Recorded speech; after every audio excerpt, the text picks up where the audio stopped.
तो मेरे मोहतरम सामीन, ये जो आयत मुबारक आप हजरात के सामने तिलावत की है, हक ताला ने इसके अंदर इसी चीज को बयान फरमाया। क़यामत के दिन दो जमातें होंगी बस, एक जन्नतियों की जमात है, एक जहन्नमियों की जमात है। और वहां पर बगैर इजाजत के किसी को बोलने की भी जरूरत नहीं होगी। यह कोई दुनिया की अदालत नहीं है कि आप ऐसे ही बोलते रहें। आपने देखा परे पंचायतों में बाद बंदे वो होते हैं जो चुप ही नहीं होते और वो समझते हैं मैं जीत गया हूं। बहस मुबासे में बस ऊल फूल जो उनके मुंह पे आए वो बोलते रहते हैं, वो समझते हैं मैं जीत गया हूं। बस ऐसे थोड़ी जीतेगा। क़यामत के दिन बोलने की इजाजत ही नहीं होगी, और जिसको इजाजत मिलेगी उसी की जुबान चलेगी, बाकी खामोश करे होंगे। तो इस चीज को इस आयत मुबारका में बयान फरमाया गया। फरमाया यौम यअति ला तकल्लमु नफ्सुन इल्ला बिइज़्नी। कुरान सुन के कह दो सुभान अल्लाह कहने से जन्नत में दरख्त लगते हैं, और मैं चाहता हूं कि आज सबके बागात लग जाएं। और साथ ही कह दो माशाअल्लाह, यौम यअति ला तकल्लमु नफ्सुन इल्ला बिइज़्नी। हक ताला फरमाते हैं क़यामत के दिन कोई मेरी इजाजत के बगैर कलाम नहीं कर सकेगा। हमने दुनिया में तुम्हें ये छुट्टी दे रखी है, बोलो जो कुछ तुमने बोलना है। ये किरामन कातिबीन लिख रहे हैं, सब उल फूल बकते हो, जो करते हो, अच्छा बोलते हो, सब लिखा जा रहा है। मा यल्फिज़ु मिन क़ौलिन इल्ला लदैहि रक़ीबुन अतीद। आप ताला फरमाते हैं जो भी तुम बोलते हो ये फौरन लिख लेते हैं, लिखा जा रहा है जो कुछ भी है। लेकिन क़यामत के दिन वहां ऐसे नहीं होगा। फरमाया फमिनहुम शक़िय्युन व सईद। हक ताला फरमाते हैं कि वहां पर दो जमातें होंगी, एक जमात नेक बख्तों की होगी और दूसरी जमात बदबख्तों की होगी। फरमाया एक जमात जन्नतियों की होगी और एक जहन्नमियों की होगी, बीच में कुछ नहीं होगा। ये दुनिया में इतनी जमातें पता ही नहीं चलता, हर कोई ठेकेदार बन के फिरता है। फरमाया वहां जाकर सिर्फ दो ही जमातें हो जाएंगी। वहां पर तो मुजरिमों से भी कह दिया जाएगा वमताजुल यौम अय्युहल मुजरिमून, ऐ मुजरिमों आज मेरे फरमा बरदारों से अलग हो जाओ। दुनिया में तुम्हारा पता ही नहीं चलता था तुम क्या चीज थे, तुम्हारे दीन मजहब का भी पता नहीं चलता था तुम क्या थे। ये कब्र में जो सवाल होना है, मन दीन बता भी तेरा दीन क्या है, तो मैं अक्सर कहा करता हूं दीन मजहब का तो यहां पता नहीं है, तो वहां जवाब क्या देंगे?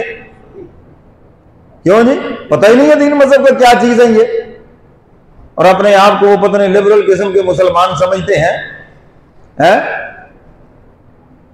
और हुजूर के दौर में वो जो मुनाफिकीन थे वो भी यही समझते थे, हम सबको राजी करने के चक्कर में हैं, अल्लाह भी राजी रहे, शैतान भी राजी रहे हैं। तो मेरे मोहतरम सामीन, दुनिया में पता नहीं चल रहा, लेकिन फरमाया क़यामत के दिन सिर्फ दो ही किस्म के लोग होंगे, एक जन्नतियों की जमात होगी, एक जहन्नमियों की जमात होगी।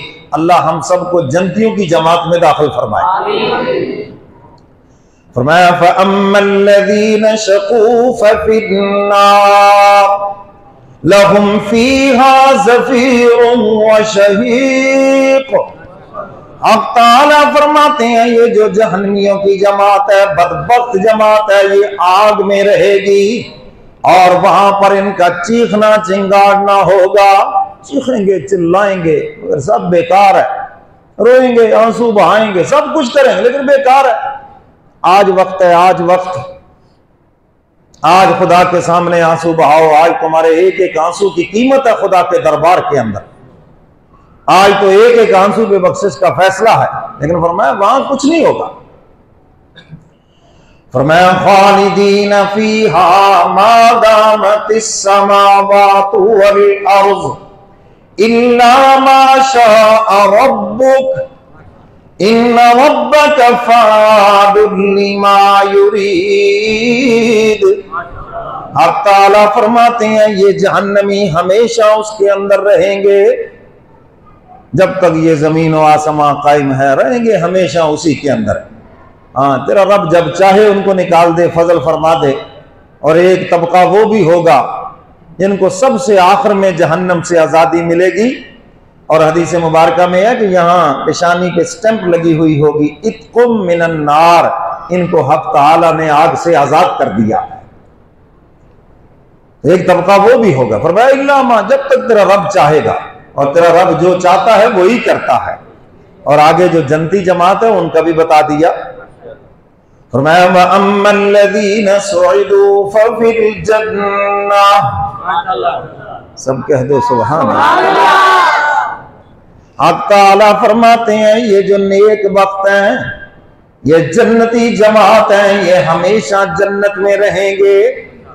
खालिदीना फीहा मा दामतिस समावातु वल अर्ज़, सुभान अल्लाह, बोलो बोलो, और साथ ही कह दो माशाअल्लाह। अच्छा, आप कहेंगे मौलवी साहब क्यों जोर लगवा रहे हो? मैं देख रहा हूँ ये इसीलिए कूलर भी बंद कराया, सोने लग गए हैं। तो सोने के लिए तो नहीं बुलाया, आप जाहिरी तौर पर न जागे तो आपका अंदर कैसे जागेगा? और ये सबसे बुरी आदत है किसी नेक मजलिस में सोना।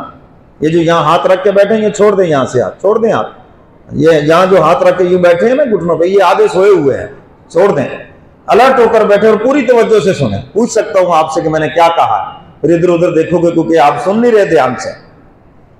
दीनी मजालिस में हम जाते हैं, यही तो हमें बीमारी है, हम ध्यान से सुनते ही नहीं है। सुनी अनसुनी के मिजाज से, को सुन ली को ना सुन ली, कभी इधर ध्यान कभी उधर ध्यान, कभी सो गए कभी कुछ, तो बात दिल में उतरती नहीं। जब आप पूरी तवज्जो से सुनोगे, मेरे मुर्शिद फरमाया करते थे, पूरी तवज्जो से दीन की बात सुनोगे थोड़ी सी समझ आएगी, और अगर थोड़ी सी तवज्जो से सुनोगे तो कुछ भी समझ नहीं आएगा। पूरी तवज्जो से सुनो। तो फरमाया जब तक ये जमीन और आसमां कायम है, ये लंबाई बताई है, इतनी लंबी उम्र के हम सोच भी नहीं सकते।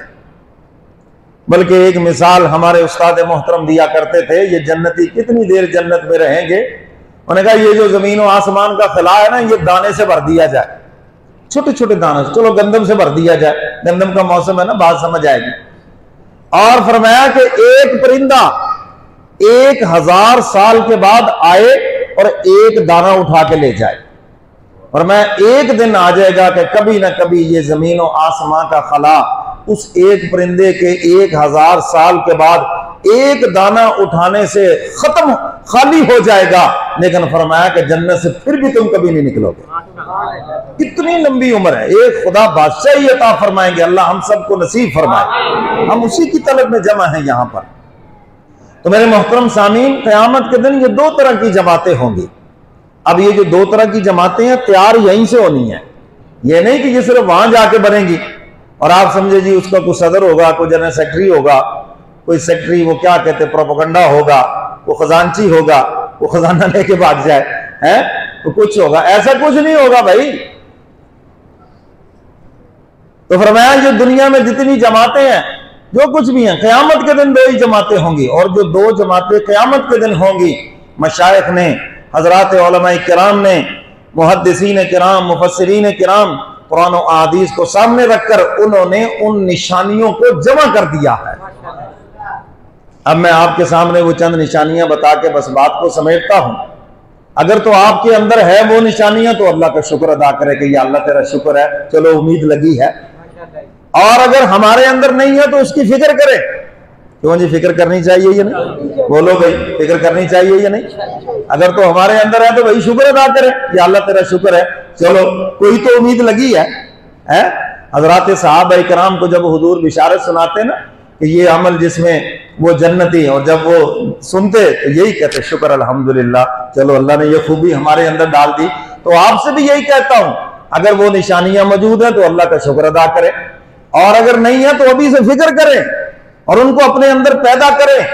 अगर वो गुनाह हमारे अंदर है तो यहां से तौबा करके उठे, कल के लिए मत तौबा को छोड़ें। किसी